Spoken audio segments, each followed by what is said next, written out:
first time I saw Tampopo was after my first trip from Japan. So I had just fallen in love with Japan and tons of people I had met over there.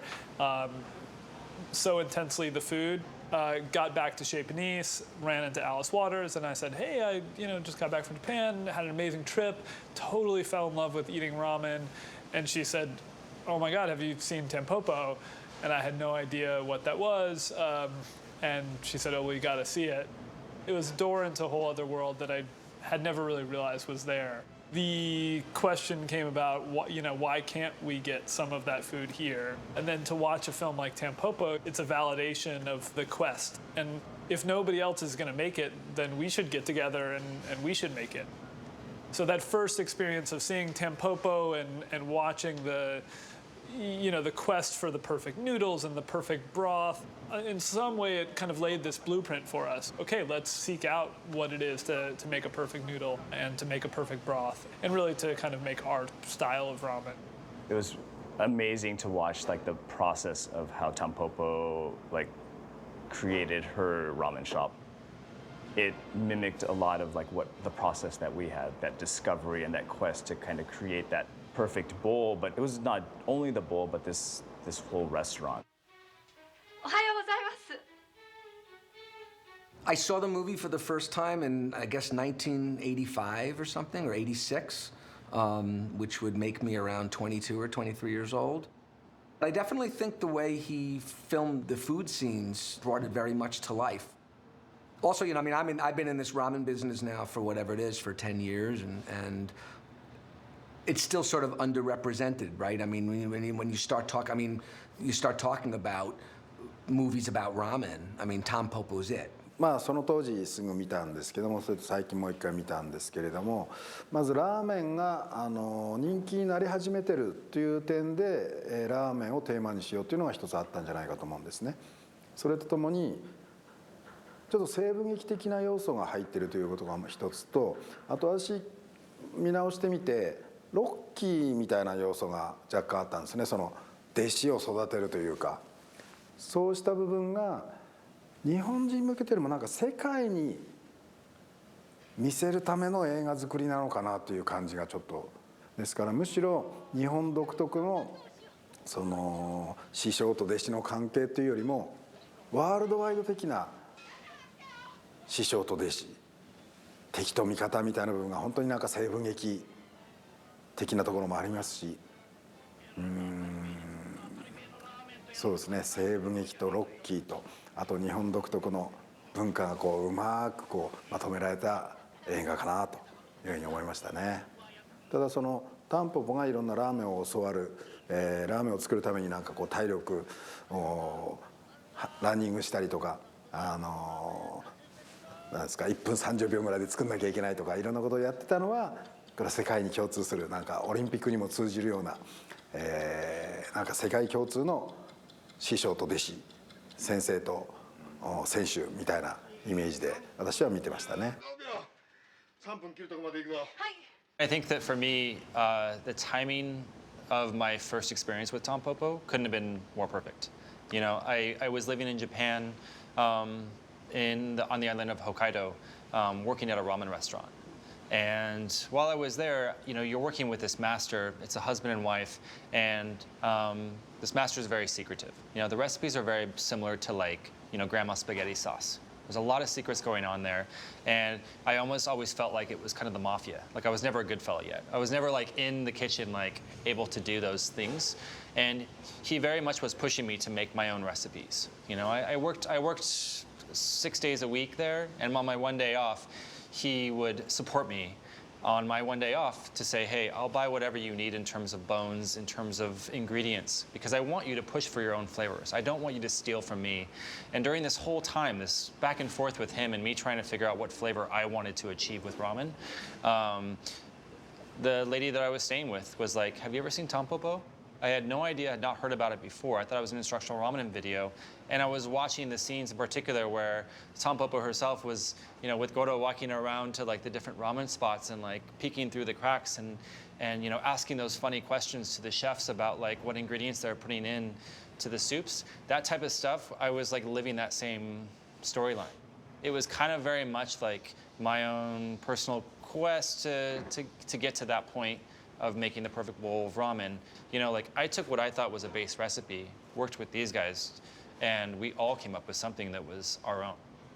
結局美味しいラーメンを作るそのキーポイントっていうのがあるわけですね。それがお店ごとのレシピなわけですね。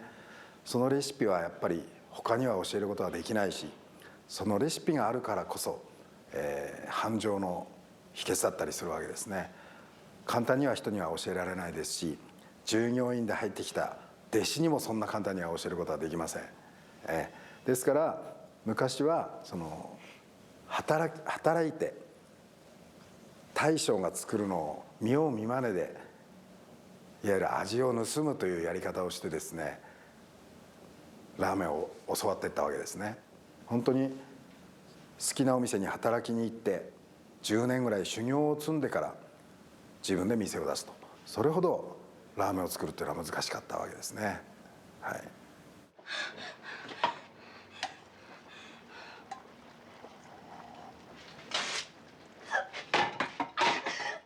これはですねやっぱりセンスがある人じゃないと作れませんね。レシピがあってもその通りに作れる人は100人の中でも本当数えるほどしかいないと思います。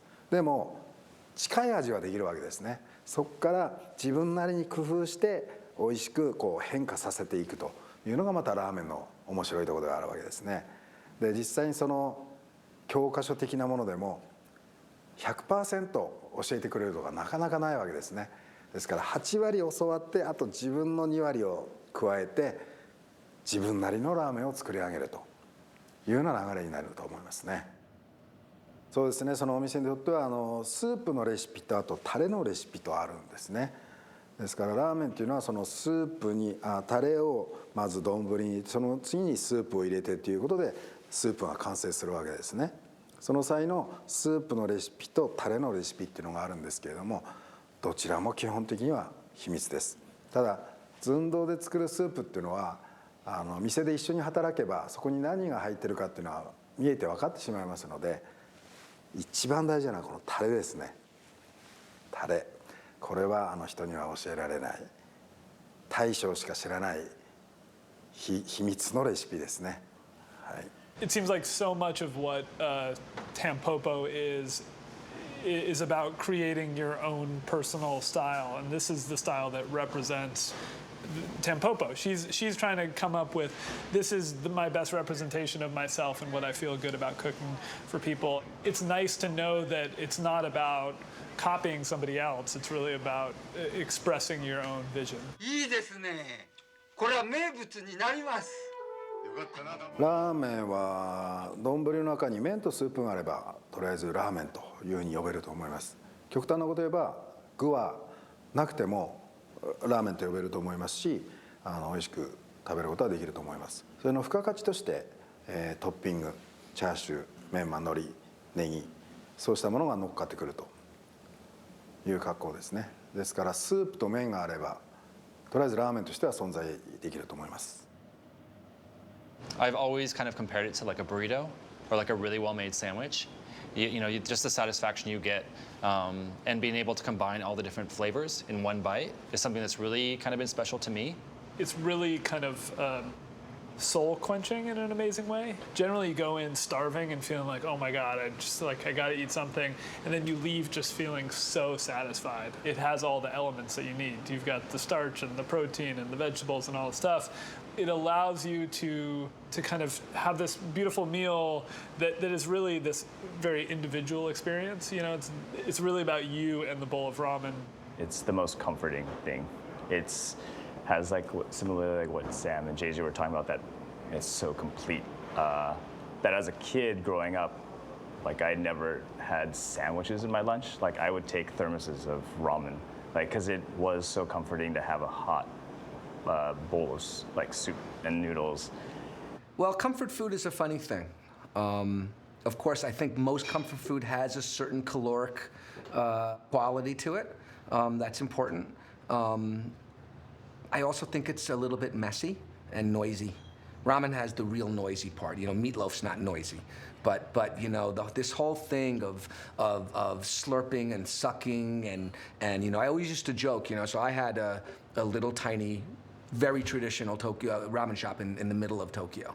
And I used to have, like, I'd have a couple women come in, really pretty, you know, wearing like super fashionable clothes, and they would sort of drape their napkins or bibs they would bring, and they would cover themselves up, and then they would just go to it, and they would slurp, and they're all around their mouths would be like glistening with fat, and they were just so unencumbered, and they were just really enjoying themselves, and they didn't worry too much about how they looked or whatever, and they really got off on it, and that was a really you know poignant moment for me, because I really got it. I was like, wow, you know, this is why I love ramen, because when people eat it, they have permission to just let it all go, enjoy it. They know it's a little bit fattening, it's still too salty, it's got all these things, but it's delicious. It's in one bowl, so it's kind of easy to understand, and it's just there in front of you, and it really works. And that's part of what I think really drew me to ramen. And the idea that in Japan,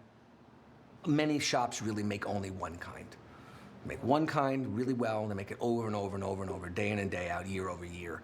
And as a chef, it was so interesting to me to see this dedication to just one thing. And in America, it's so opposite. You know, we're, as chefs, and when we make concepts in restaurants, we're under so much pressure to offer so much. 最初はスープからでしょうか、それとも麺からでしょうか。最初はまずラーメンをよく見ます。あ、はい。丼の全容をラーメンの湯気を吸い込みながらしみじみ鑑賞してください。まあ先生がおっしゃってることなので、その通りに食べる方法ももちろん一つ、それも正しい食べ方の一つであります。ただラーメンはそういう食べ方を強制される食べ物ではありませんし、自分なりに美味しく食べられる方法で食べて全く構わないと思います。で、私なりの食べ方はありますけれども、全くそれも強制するつもりありませんので、皆さん美味しく食べられる方法で召し上がっていただければというふうに思いますね。で、私は、具はやっぱりちょっとスープに沈めてちょっと温めます。それと麺をこう混ぜる前にまずスープだけを飲んでみます。そうするときれいなスープを飲むことができるんですね。で、麺を混ぜると麺のところについてた別の水分が、この麺を茹でる時の水分がスープに入ってきますので、それが混ざってしまうわけなんですね。ですから混ざる前にきれいなスープをちょっと飲みたいというのがあるので、まずスープを食べて口の中をこれからラーメン食べるぞという状態にしてから麺をすすり始めるというのが私なりの食べ方ではありますけれども。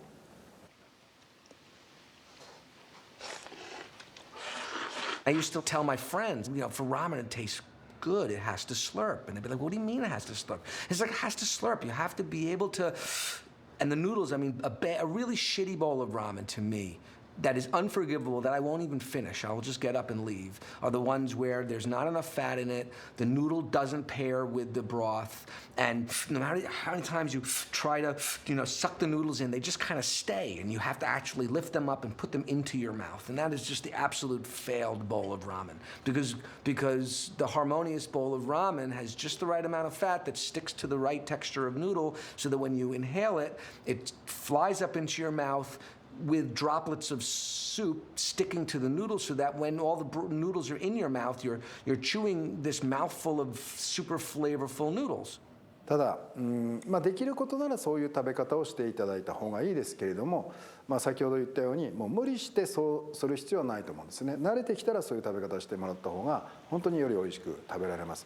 これは日本のそのすするという文化がありますので、やっぱそばからそばうどんしてラーメンという流れの中でのすするという文化がありますので、より美味しく食べてもらうためにはやっぱりすすって食べるというのは、音を立てて食べるというのが一つのスタイルではありますけれども、ただ海外から来られる方は、慣れてないと思うので、慣れるまではこういうすすらない食べ方でもいろいろ経験してもらえばいいんじゃないかなというふうに思います。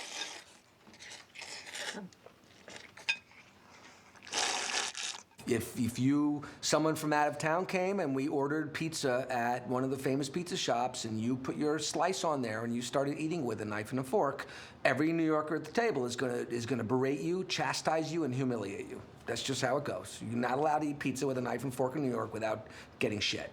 And so, ramen's the same thing. In Japan, people eat ramen really quickly. I've had people come in, sit down, and like 4 minutes later, they say, "Gochiso-sama, thank you," and they walk out the door, and I'm like, "Oh man, they hated it." And I walk over and look at their bowl, and it's empty, nothing. They ate all the noodles, all the meat, they drank all the soup. The thing is empty, but they just crush it in Japan. They eat it in 4 minutes. ラーメンっていうのは日本においてのラーメンっていうのは、安くてたくさんの人に食べてもらえる食べ物なんですね。ただ安かろう悪かろうではこんなには浸透しないはずなんです。安くて高品質で美味しくて多くの人が満足できる食べ物、それがラーメンなんですね。Ramen's changed a lot. It's interesting because I read all these things, and now you have all these people so passionate about it, and sort of casual food in general has been gaining in respect in the last 10 or 15 years, very much so. So now, you could make a really good hamburger, and a person will say, "Wow, that guy's a really good chef," or "Oh my God," or a famous chef can open a hamburger shop, and people will say they'll really respect that. Whereas, 20, 30 years ago, if a famous chef opened a hamburger shop, they'd scratch their heads. When I started researching my ramen business, and I told people I was going to open a ramen shop, I mean, I can't tell you the disdain. People would, people would say, "What happened to you? Why? You worked at Lutèce, didn't you? Wasn't that you worked at Mesa Grill? You worked at these famous restaurants. You went to the CIA. What? How did you fall so far from grace? And I would just laugh, and I would say, well, I mean, I said, if I had a nickel for every overrated, shitty French restaurant I've eaten at, that I paid too much for, where the server was surly and not knowledgeable, and walked away feeling undervalued and ripped off and miserable. And how many times I've had a hot dog on the corner of 6th Avenue and 42nd Street and felt like $1 million. It's food's a funny thing. スープは昔は非常にシンプルでした。例えば鶏ガラ、豚骨、あるいは少し混ぜる。でそこに匂い消しの野菜をちょっと加える。大体それでやってればもう間違いないぐらいでした。ところがここ最近はそれに貝が加わったり、隠し味がいろんな形で加わったり、スパイスが加わったり、どんどん難しくさらに進化しつつあります。There's restaurants in Japan that don't change their menu, ramen shops. They have the same bowl, 365 days a year. The bowl in January is the same as it is in August. And I think that a lot of customers go to those specific places because they know that they're going to get that perfect flavor that chef has mastered over many years. Our ramen changes every day, and it's kind of like we get to start over every day and have that same satisfaction. Like that perfect bowl. You watch that scene when they collaborate. It's like, oh, what if we did a little bit of this and mixed in some sesame oil over the top with the onions? Like that type of stuff is like what we do here at night for that customer. I also think openness is what kind of defines a lot of Northern California cuisine. So if it's a certain time of year when there's this amazing ingredient, you have to highlight it, and it's not about fighting it. It's about being open to what the farmers are bringing in, or suddenly they have these amazing mushrooms, and you just find a place for them on the bowl of ramen. That openness has allowed us to kind of continue that quest and not stop. And we've definitely every trip we go to Japan or any trip we go anywhere, we bring something back and then kind of incorporate it into what we do here. Everything from the table that you put the bowl on, to the bowl itself, to the toppings, the broth inside, the noodles that go in. It's all, to me, the blank canvas being built upon, and the layers of paint that you put on something to create a picture, putting things in the right place. You're painting a face, or you're painting something that's this beautiful picture, and it all works together. There's an aesthetic of the beautiful imagery of the bowl ramen, but there's also the depth below. The art can be hidden in the soup, but it can also be beautiful with the arrangement of the toppings. 日本にはたくさんの芸術家、ピカソみたいな人たちはたくさんいますね。はいでまたいろんな絵を描いてますのでそれをラーメン好きの人が見に行って食べに行って Ramen's it's tough. It's tough. It really is tough. I mean, I've made so many different kinds of ramen and made my own noodles and done all of that. And getting each bowl to balance just so that it tastes really delicious and it feels harmonious is just not easy. I mean, if you think about it, they made a whole movie over gathering a series of ingredients to make one dish. Sometimes you can get confused by like, what is the movie really about? Because there's all the vignettes and then but you know, I mean, Tampopo at the end of the day is a pretty super serious, almost scholarly story about the pursuit of the perfect bowl of ramen and all the steps you need to take to make it work.